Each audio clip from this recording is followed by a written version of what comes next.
हरे कृष्ण। जय राधा माधवा कुंजा बिहारी, राधा माधवा कुंजा बिहारी, गोपी जना वल्लभा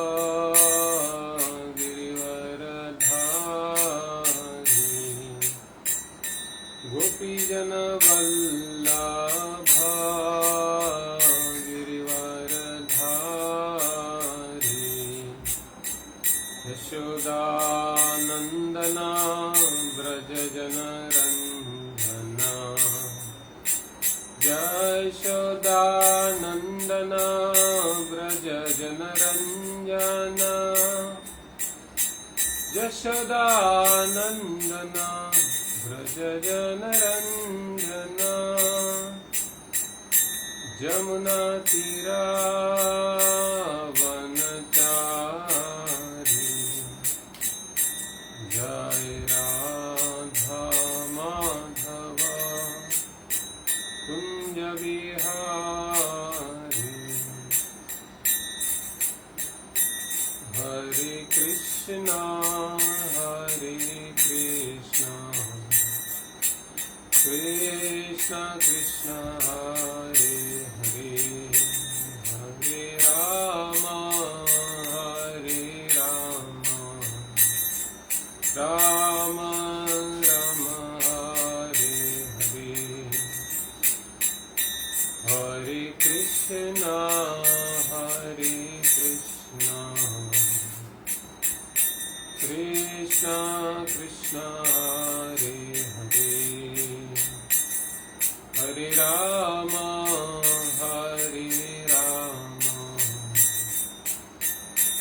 राम राम हरे हरे,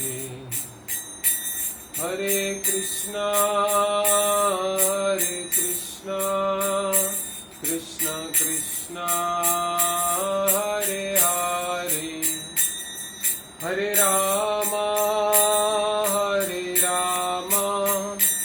राम राम हरे हरे, हरे कृष्ण कृष्ण कृष्ण हरे हरे, हरे राम राम राम हरे हरे, हरे कृष्ण कृष्ण कृष्ण हरे हरे, राम राम राम हरे हरे, हरे कृष्ण कृष्ण कृष्ण हरे हरे, हरे राम राम राम हरे हरे, जय जय प्रभुपाद जय जय प्रभुपाद, निताय गौर हरि बोल निताय गौर हरि बोल। जगत गुरु श्रील प्रभुपाद की जय, अनंत कोटि वैष्णव वृंद की जय। हरे Krishna. We welcome you all to this Srimad Bhagavatam class. We'll be reading from Srimad Bhagavatam, 7th canto, 1st chapter, verse number 14, 15, 16. Om Namo Bhagavate Vasudevaya. Om Namo Bhagavate Vasudevaya. Om Namo Bhagavate Vasudevaya. Narayanam Namaskrityam Naram Chaiva Narottamam Devim Saraswatim Vyasam Tato Jayamudirayet. नष्टप्रायेषु अभद्रेषु नित्यं भागवत सेवया उत्तम श्लोके भक्तिर्भवति नैष्टिकी।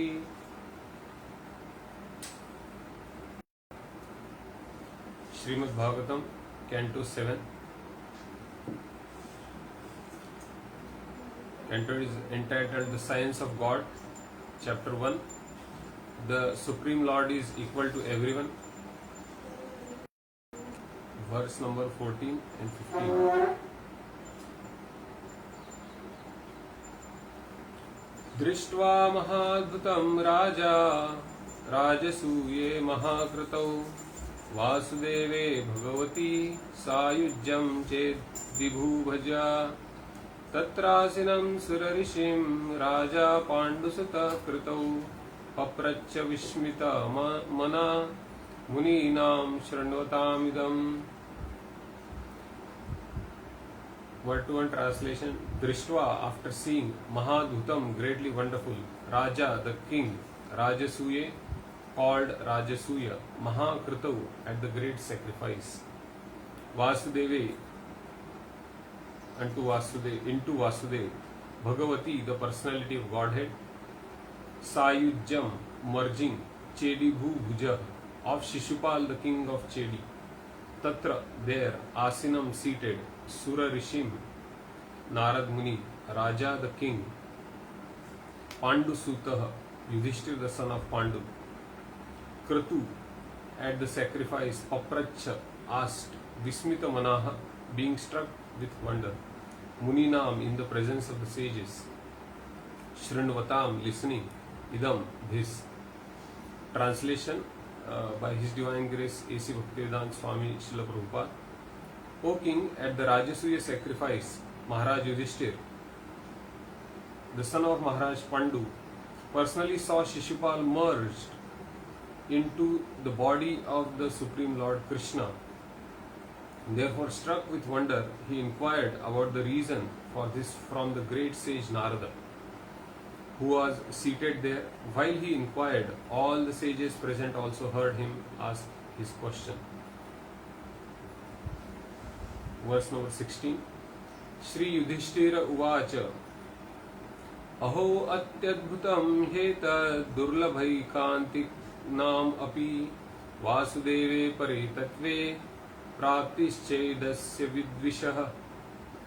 Maharaj Yudhishthira inquired, it is very wonderful that the demon Shishupal merged into the body of the Supreme Personality of Godhead, even though extremely envious. This Sayujya Mukti is impossible to attain even for great transcendentalists. How then did the enemy of the Lord attain it? Purport by Srila Prabhupada.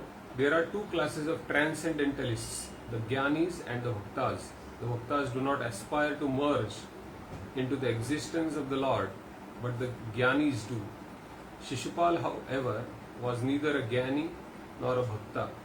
Yet simply by envy of the Lord, he attained an exalted position by merging into the Lord's body. Certainly this was astonishing, and therefore Maharaj Yudhishthira inquired about the cause for the Lord's mysterious mercy to Shishupal.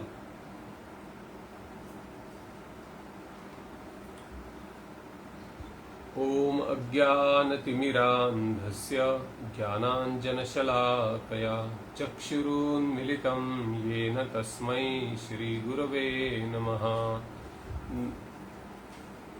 Vande Shri Chaitanya Manobhishtam Sthapitam Yena Bhutale Swayam Rupa Kadamahyam Dadati Swapadantikam.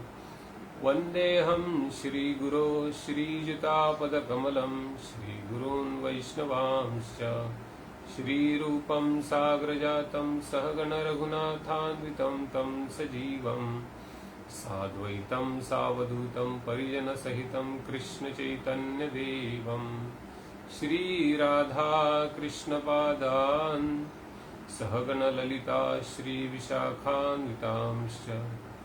Namo Vishnupadaya Krishna Prishthaya Bhutale Srimate Bhaktivedanta Swami Niti Namine. Namaste Saraswate Deve Gauravani Pracharine Nirvishesha Shunyavadi Paschatya Deshakarine. वाञ्छाकल्पतरुभ्यश्च कृपा सिन्धुभ्य एव पतितानां पावनेभ्यो वैष्णवेभ्यो नमो नमः। नमो महावदन्याय कृष्णप्रेमप्रदायते कृष्णाय कृष्णचैतन्यनाम्ने गौरतिसे नमः। पञ्चतत्त्वात्मकं कृष्णं भक्तरूपस्वरूपकं भक्तावतारं भक्ताख्यं नमामि भक्तशक्तिकम्। हे कृष्ण करुणा सिन्धो दीनबन्धु जगत्पते Gopesh गोपिकान्त Radhakant नमोऽस्तुते।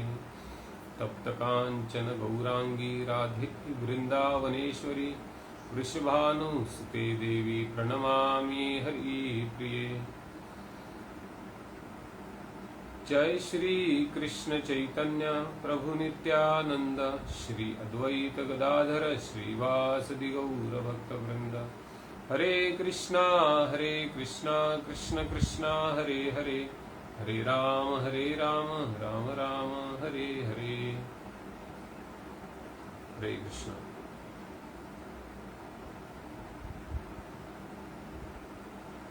So the seventh canto of Srimad Bhagavatam, what we are studying in the series of the lectures, it begins with Parikshit Maharaj asking Srila Shukadeva Goswami about the nature, impartial nature of the God, of Lord Shri Krishna. As we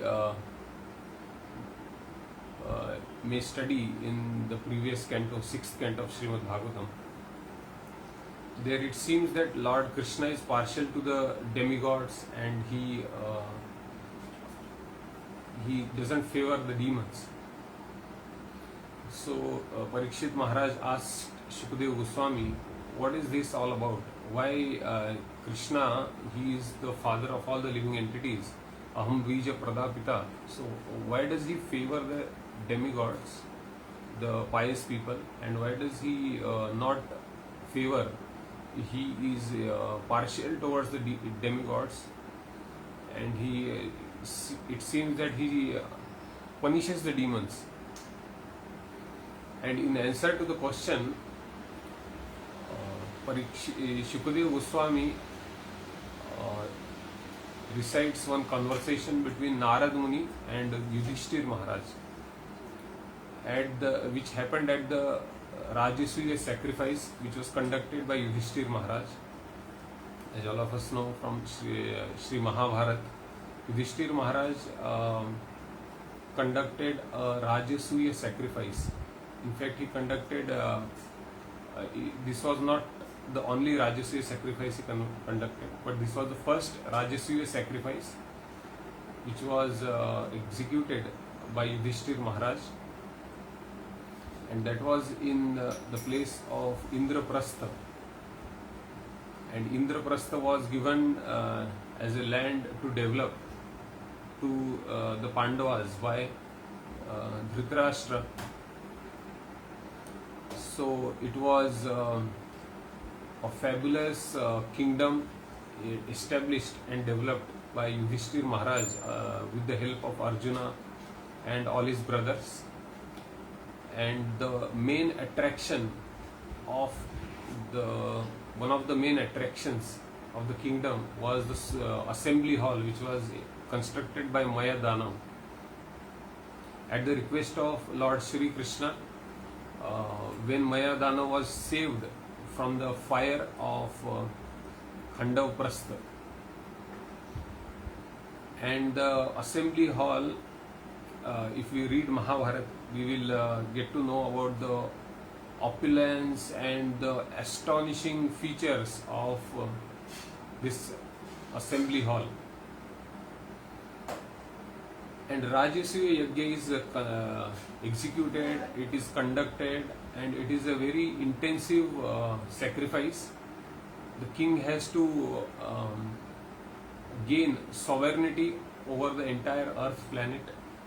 All the kings should accept his subordination, they should pay him taxes, they should be willing to work under him, the king who is performing the Rajasuya sacrifice. And the other kings will execute his orders.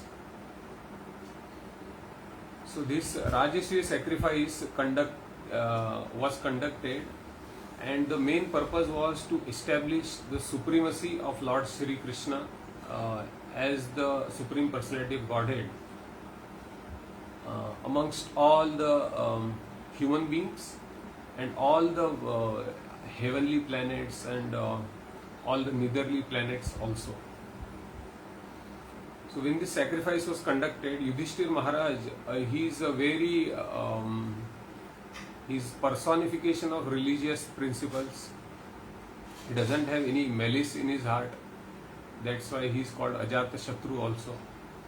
So when he invited all his brothers, the Kauravas also, and all of the assembled kings, they accepted subjugation to Yudhishthir Maharaj with great happiness. And Yudhishthir Maharaj delegated some responsibilities of the big sacrifice. Here it is mentioned Mahakrito. It was a great sacrifice. And when it was conducted, Bhima was made in charge of one department, say cooking department, and different people accepted different responsibilities in the execution of the function. And Lord Shri Krishna, he accepted and he willingly, voluntarily chose to welcome the guests of the sacrifice. And it is very amusing, and it indicates the greatness of Lord Shri Krishna, how renounced he is. He is the master of the goddess of fortune, but he accepted the role of washing the feet of all the assembled guests at the sacrifice. And later, the sacrifice, as all of us are familiar, when a meeting or any great function happens, there is a presiding personality who presides over the function, and that personality is the one who is the highest qualified, most revered, most respected amongst all the people assembled there. And it was unanimously chosen to be Lord Shri Krishna, that he will be the head of or the presiding person of the Rajasuya sacrifice, and the first worship will be offered to Lord Shri Krishna. And Sahadev was one of the Pandavas. He decided, he proposed the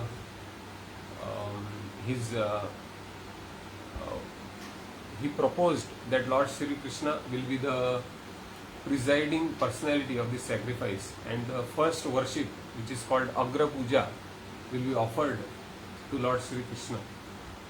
And in various ways he extolled the glories, the qualities and the greatness of Lord Krishna, and all the assembled people in the Rajasuya sacrifice. And it wasn't the people only from the earth planet who were assembled there. There were demigods, the inhabitants of Siddhaloka and Gandharvaloka, all the people have come there. All the demigods are there with their wives. And when Sahadev spoke about Lord Shri Krishna's greatness and how there is no other person suitable or eligible or qualified to occupy the post of the presiding person of this sacrifice,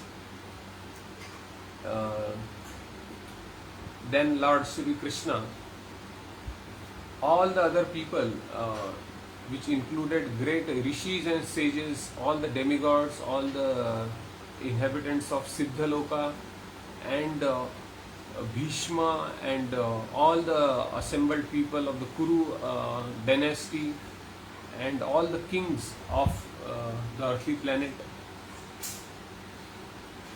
they accepted and very joyously and happily accepted the proposal of Sahadev, and it was decided that Lord Sri Krishna would be offered the first worship of the sacrificial function. At that time, there was a person called Shishupal, and we hear and we read from Srimad Bhagavatam and Mahabharata also that Shishupal was a relative of Lord Krishna. He was his paternal aunt's son. So he was Krishna's cousin. In English, it is very funny that we say paternal aunt's son as cousin and maternal aunt's son also as cousin. We say paternal aunt as auntie and maternal aunt also as auntie. So it's very difficult sometimes in English to have a feel of what relation is.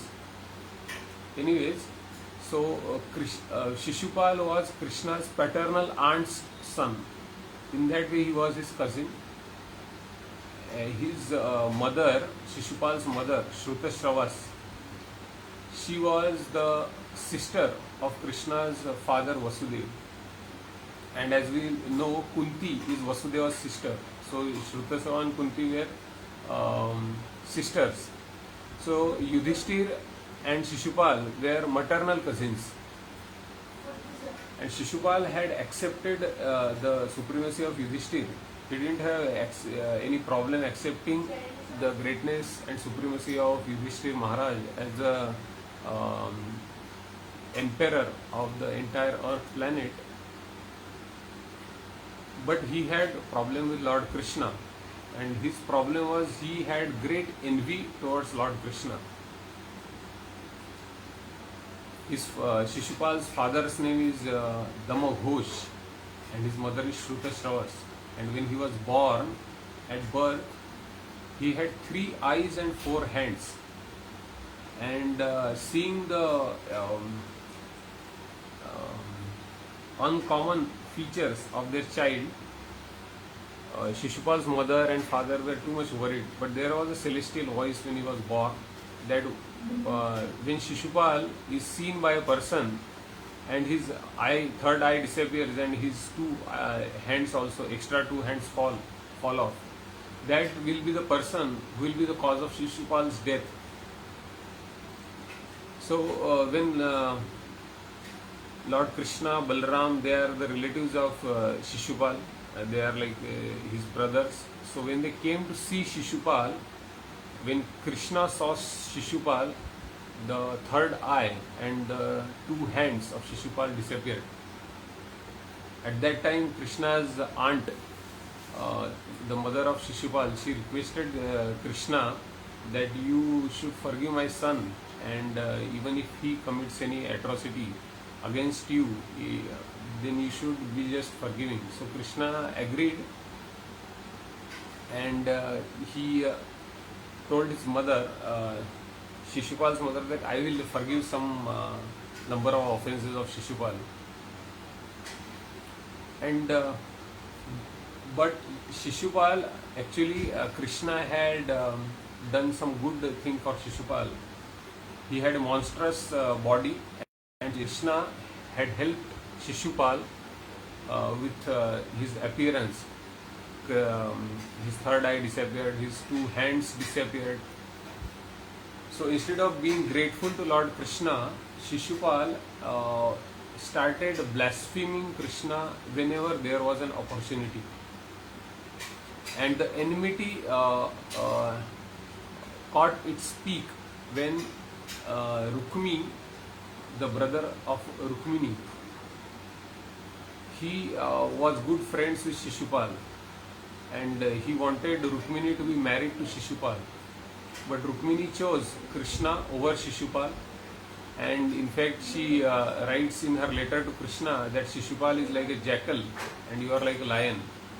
So please save me from this jackal, and a prey belongs to a lion, not a jackal. So I am a surrendered devotee at your lotus feet. I am captivated by your qualities, transcendental qualities. I am a surrendered devotee of you. So please accept me as your lawful wife. And that time, Shishupal was very disappointed, and he got his envy started fuming, and he was waiting for an opportunity when he would avenge against Krishna, and he didn't have the courage and the chivalry to fight Krishna in the battle and defeat him. So instead, whenever there was an opportunity, he would just start blaspheming Krishna. And when he blasphemed Krishna in that assembly of the Rajasuya sacrifice, all the Pandavas, they got angry, and their anger is called transcendental anger in Bhakti Rasamrita Sindhu. When Srila Prabhupada explains about different rasas, as we will discuss it further, what is rasa, and the Pandavas are related to Krishna in a fraternal affection rasa, that is called Sakhya rasa. And Sakhya rasa means they act as Krishna's friends, and they try to give him pleasure by acting as Krishna's friends. So this is one of the 5 prominent rasas. What the devotees, pure devotees of Lord Krishna, they serve Krishna in these 5 rasas, and one of them is Sakhya ras. And the Pandavas got so angry, they took up their weapons, and they were just about to destroy Shishupal for his mischief and atrocity. And that time, Shishupal didn't just blaspheme Krishna, spoke ill about Krishna, but he started abusing the people who were supporting Krishna as the greatest personality of the assembly. He started criticizing Bhishma also. And that time Krishna decided that it is enough, and he just released his all-powerful Sudarshan weapon, and just the Sudarshan weapon slashed the neck of Shishupal. And that time a wonderful thing happened, and that is described in this verse. And that thing is, Shishupal's soul, after the death of Shishupal, it entered into the body of Krishna. And Yudhishthir Maharaj, he got so astonished. What's this happening? This is a person envious of Krishna. He has all throughout his life, he didn't think about Krishna in any favorable way, and he's getting the highest benediction, or you can say highest benefit of being merged into the body of Krishna, which is available to, which is very difficult even for the great transcendentalists. The Gyanis, great Gyanis, they do so much of, they execute so many austerities, and they do so much of philosophical research about the absolute truth. They distance themselves from all kinds of sense gratification in this world, and even for them, this is the cherished and highest destination. And this Shishupal, he didn't do any of such activities during his lifetime. And how is it that he got this great benefit?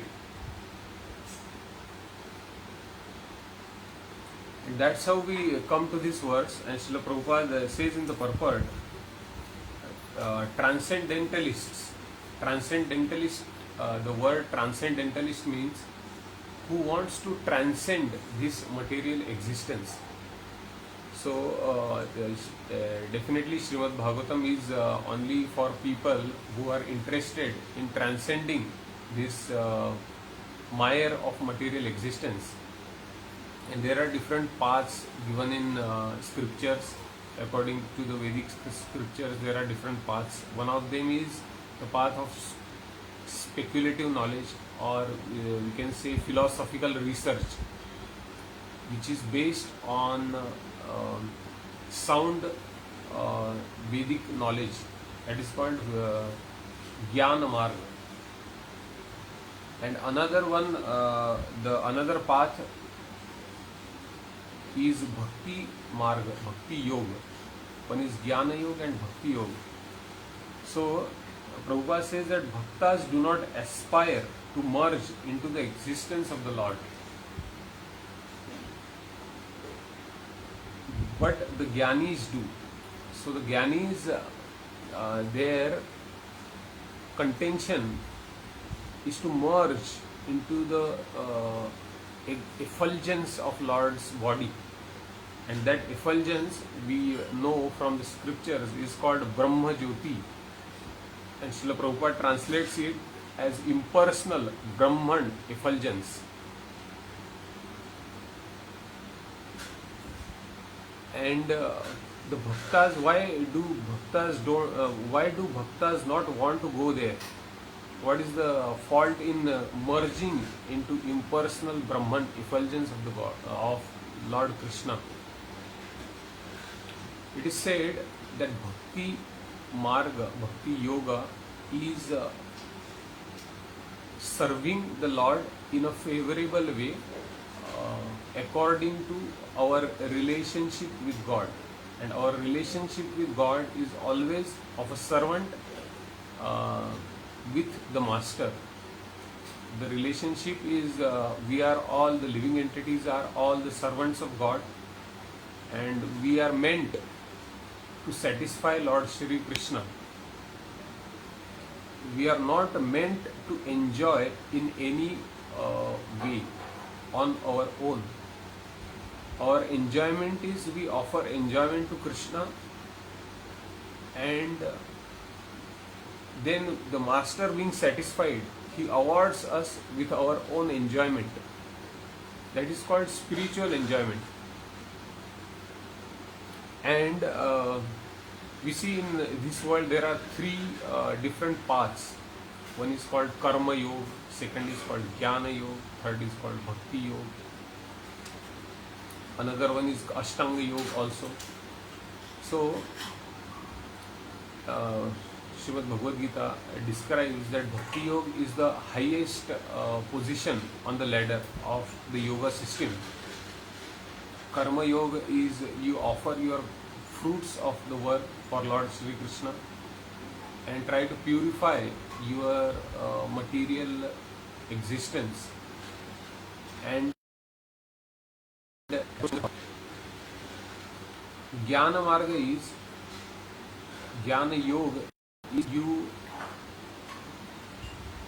purify the existence on the strength of your philosophical speculation, trying to find out what is absolute truth, and then understand that this material world is false and temporary, and then get free from material bondage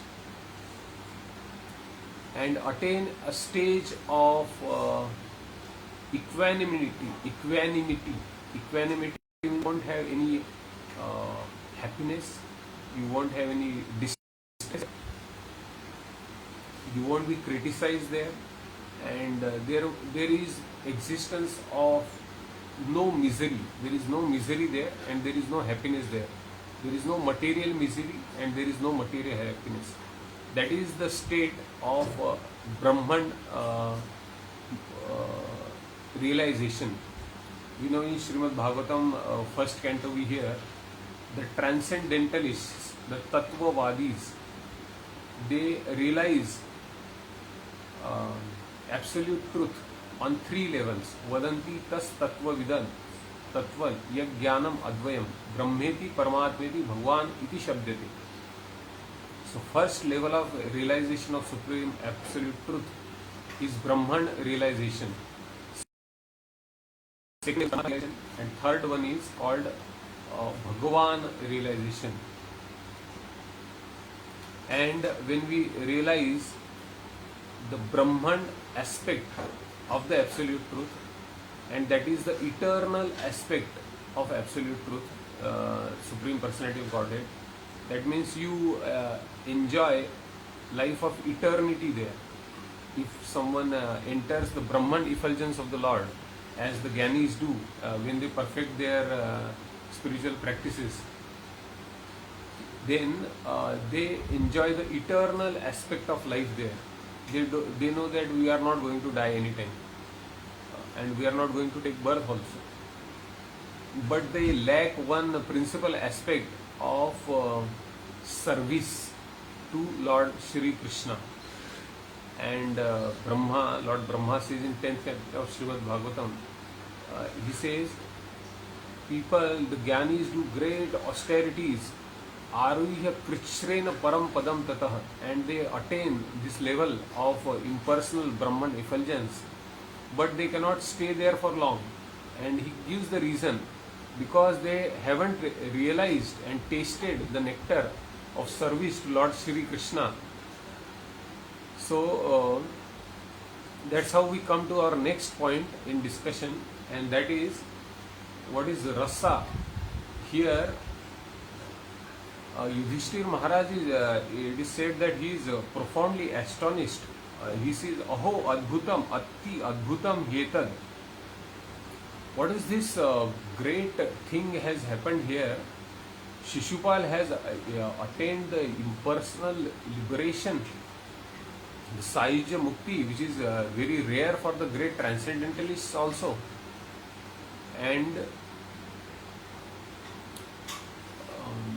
so his reaction is of astonishment.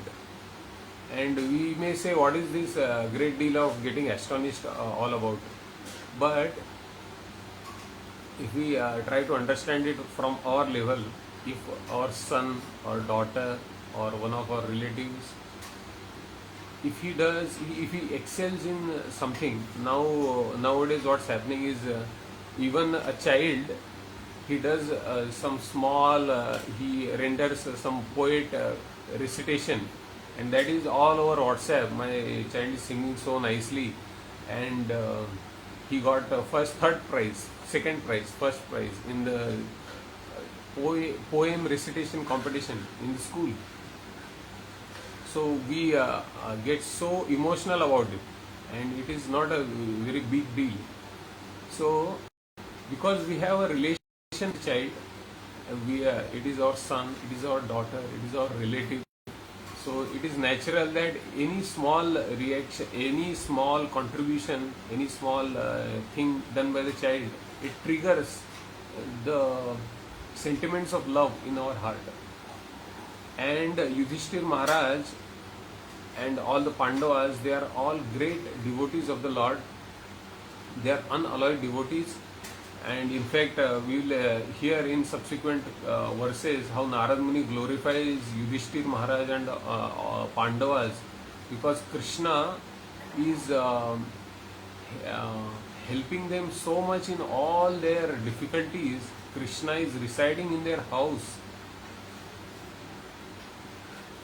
And we see Yudhishthir Maharaj had such great intimate friendship with Lord Shri Krishna, and that was not the friendship of this world.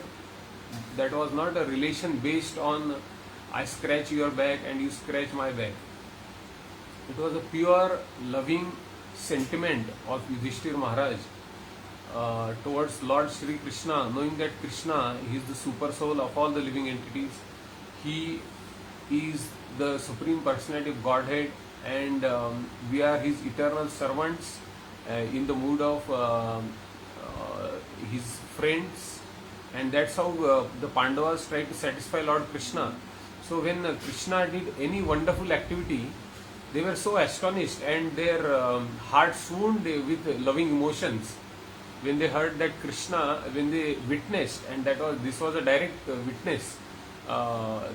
This event was witnessed by Yudhishthir Maharaj, Pandavas in the assembly of this great sacrifice.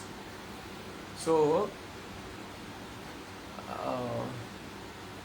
when Yudhishthir saw this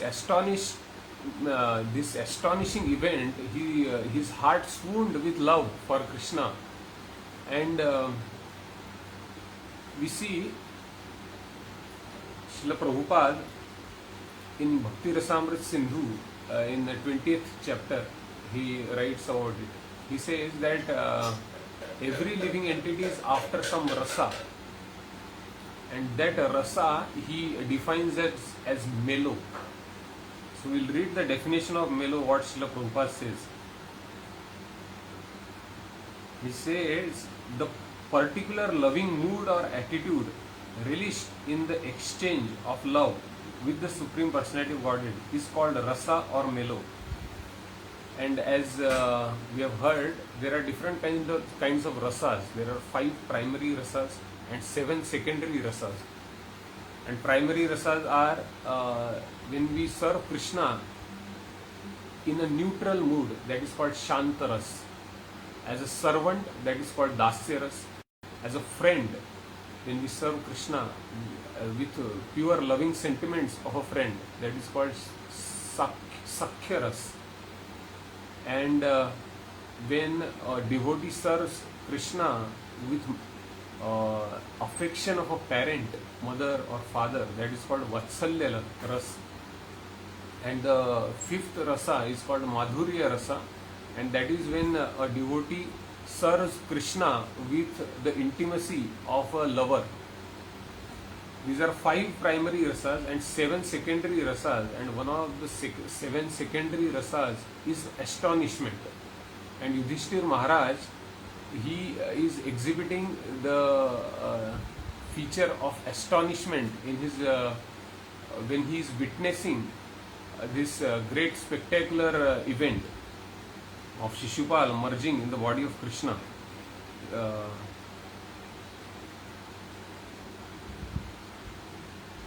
And Prabhupada candidly writes there that such experience of pure spiritual emotions is entirely a transcendental experience, and he in all his humility says that I will try to explain whatever I can according to my realization. And further he says that we are all practicing devotees, and when we are doing our sadhana bhakti, the ninefold devotional, we are executing the ninefold process of devotional service, then if we experience some happiness during the process, then it motivates us to go on further doing the service, further executing this ninefold devotional service with more enthusiasm, and it kind of gives us enthusiasm, it enlivens us. So someone may say, what is this all about rasa and enjoyment? Yeah. But it's not this enjoyment is not only for devotees. All the living entities in this material world and even in the spiritual world, they want enjoyment, and that enjoyment is experienced through a rasa. When we try to eat a gulab jamun, it is not the gulab jamun that satisfies us. It is the experience. When we eat the gulab jamun, the tongue experiences, the taste buds experience the sweet taste. Then our heart is satisfied, and that is called the rasa. Rasa is not just the taste of the gulab jamun putting inside the mouth. The heart is satisfied. So every living entity hankers for this rasa, but in material world, this rasa is a perverted reflection of getting enjoyment for one's own self. Like if I like eating, and I will try to arrange all the good stuff for me to eat, and the center is I should get enjoyment, I should get the rasa. And Lord Shri Krishna explains in Srimad Bhagavad Gita what is the nature of this material enjoyment, and material enjoyment is centered on trying to enjoy our own material senses and mind, intelligence, and even false ego. So, when I am the center of enjoyment, what is the result of enjoying this perverted rasa in this material world, the perverted mellow? And he says, Yehi sansparshaja bhoga, one who tries to enjoy in this material world by coming in contact with sense objects, and he tries to enjoy dukkha yonaya evate, and that is the source of misery for him. And how it is the source of misery, he explains further. Adyanta vanta kaunteya na teshu ramate buddhaha. Those who are very intelligent, they don't partake, they do not participate in this costly affair, because Adyantavanta Kaunteya, O son of Kunti, these are these are not permanent. It has a beginning and it has an end. So that is the fallacy of trying to enjoy in this material world using our material senses and material sense objects. But in contrast, the spiritual enjoyment is centered around serving Lord Krishna, satisfying his senses and working for his pleasure. And we may say, what is therein for us in this service? If we want to serve Krishna, what is there left for us? Because in this material world, a servant serves the master, and he is disappointed ultimately, because the master gives him some small reward for the unlimited efforts. The servant may feel, I have put so much effort. The master is not rewarding proportionately, or sometimes even the master may try to exploit me. But Krishna's service is transcendental in the sense Krishna has unlimited capacity to reciprocate with the service of his devotees. And we see so many examples of this from the life of Krishna and his devotees. We know the story of Sudama, how Sudama was rewarded just when he went to meet Lord Krishna, and Lord Krishna he accepted whatever meager gift Sudama could arrange for him with very so much of gratitude and love, and he fulfilled all the material necessities of Sudama, even though Sudama didn't ask for it. But he fulfilled all the desires of Sudama. It were not desires of Sudama, but still Krishna, wanting to reciprocate with his love, he gave Sudama all the material riches, and the best riches he gave Sudama was, even after Sudama got all the opulence, material opulence, he didn't waver from his service to Lord Krishna. So that is the nature of Krishna's service, and devotees are so much satisfied serving Lord Krishna in these different rasas, and that is the ultimate satisfaction for a living entity, to serve Lord Shri Krishna with pure love. Pure love is defined in Srimad Bhagavatam, first canto. The eternal occupation of a living entity, savai pumsam paro dharmo, the greatest occupational duty of a living entity is to serve Lord Shri Krishna ahaituki apratihata, that means without any material desires and without any interruptions, and then only it satisfies the heart completely. So far we learned and studied and heard about the importance of rasa in spiritual practice. So when we do chanting of Hare Krishna Mahamantra, we do kirtan, we perform deity worship, we study scriptures, we try to preach, and we try to render service in whatever possible way for us. And if we don't experience some spiritual happiness out of these processes, then it becomes difficult to carry out those processes enthusiastically. That is the that's mentioned by Srila Prabhupada in Bhakti Rasamrita Sindhu.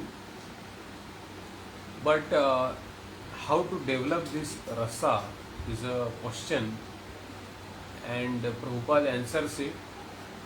He says that this rasa is difficult to experience for a person who is not purified in his heart. And sometimes we may see a child just comes and he starts playing mridanga and he's doing kirtan and he is in so much bliss, and we may feel, oh, what is this? We have been doing these activities for years together and we are not feeling any bliss like this, because the child may have carried those devotional sentiments and his spiritual advancement from his previous birth. So that is one reason of experiencing spiritual emotions. And second reason is, if we want to cultivate these spiritual emotions and we want to experience some rasa, at least so that we can enthusiastically serve and go on with this, the practices of spiritual life for this entire life, then we have to associate with advanced devotees, have faith in them, serve them faithfully, and when we serve and we are rubbed off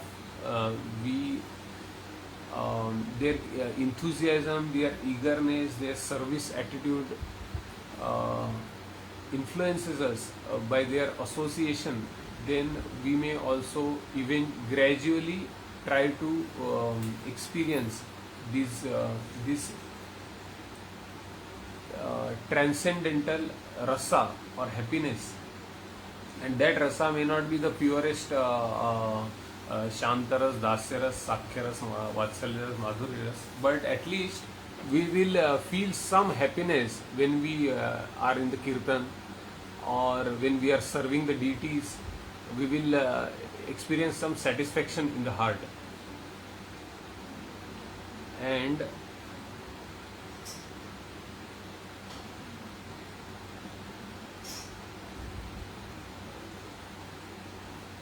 so I would like to recite some examples of astonishment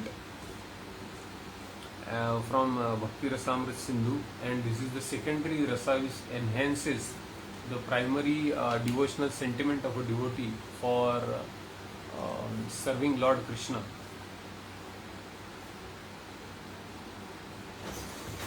It is said that when this is another rasa, and that is called chivalry.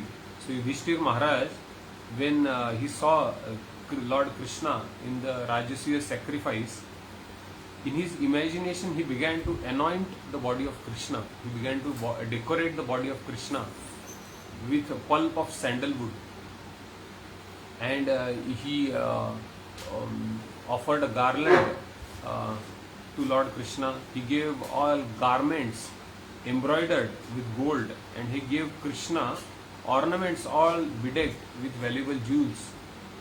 And he gave Krishna many fully decorated elephants, chariots, horses. He further wished he could give Krishna his entire kingdom, his family, and his personal self also. So that is how the devotee is has emotions for the Lord. And after he desires like this, when there was nothing actually left for him to give, then Yudhishthir Maharaj felt great anxiety. What else can I offer to the Lord? and that is called Danavira. And another best example, this is called Dharmavir of Yudhishthir Maharaj, and he says, "Oh my dear Krishna, O killer of all demons, Maharaj Yudhishthir, the greatest, the eldest son of Maharaj Pandu, has performed all kinds of sacrifices just to please you." And this mention is there, and he invited heavenly king Lord Indra for his sacrifices, and because of that Indra is not present in his house, so his wife is not happy. Sachi Devi is not happy because Indra is not there in his house. So that is the extent of Yudhishthir Maharaj is doing sacrifices to please Lord Krishna. And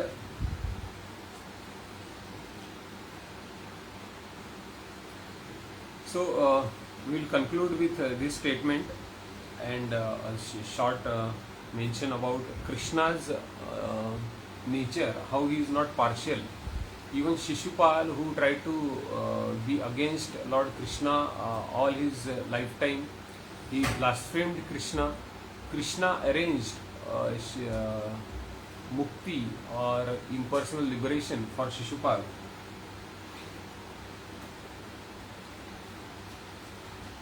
And it is said that Krishna is the father of all the living entities. He is called Aham Bija Pradapita. Even when he tries to chastise or punish a living entity, it is painful for him. And we hear it from Mahabharata, when Krishna saw Duryodhana lying in the pool of blood on the battlefield of Kurukshetra at the end of battle. He felt sorry for him. He felt some unhappiness in his heart, because Duryodhana ultimately is his like a son for him, because Krishna, everyone is a child of Krishna. So Krishna, when he punishes, he awards the greatest benefit even in his punishment. And but there are some people like Shishupal who have the mentality of Shishupal. They still try to find faults in the activities, the life of Lord Krishna. So they may not be so fortunate to be killed by Lord Krishna himself. And we may see the example of Shishupal, that he got impersonal liberation. But scriptures explain, if one tries to blaspheme Lord Krishna or his devotees, then that is considered a great spiritual offense, and all the good deeds performed by that person in his life, they are vanquished by this offense. In fact, it is said that even if a person hears about blasphemy of Krishna or his devotees from other people, and he still waits there to listen to that blasphemy, he is also party to the offense, and he also has to experience the consequences. So when Krishna or his devotees blasphemed, scriptures tell there are three options for any person. First, he should try to shut the person off by his own prowess. He should stop the blasphemer from blaspheming Krishna or his devotees. If he cannot do so, he has to leave that place, shut his ears, say Vishnu, Vishnu, and leave that place. And third is, even if he cannot do that, one of the options offered is that he should give up his life for the offense he has committed by hearing about hearing blasphemy of Krishna and his devotees. So I thank all of you for your patient, kind listening about the glories of Srimad Bhagavatam and the activities of Lord Krishna. It is said Srimad Bhagavatam is called Rasa Alayam. So it provides a living entity which is hankering for all the rasa in his life. It provides the purest of all the rasas, that is Bhakti Rasa.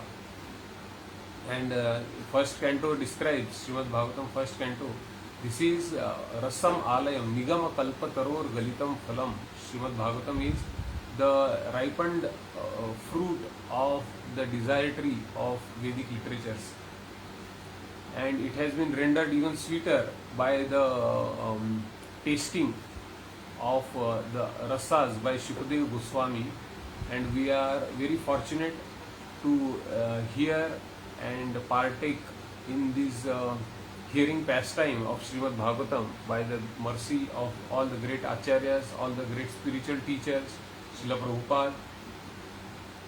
Hare Krishna. ग्रंथराज Shrimad Bhagavatam की जय, श्रील प्रभुपाद की जय, अनंत कोटि वैष्णव वृंद की जय।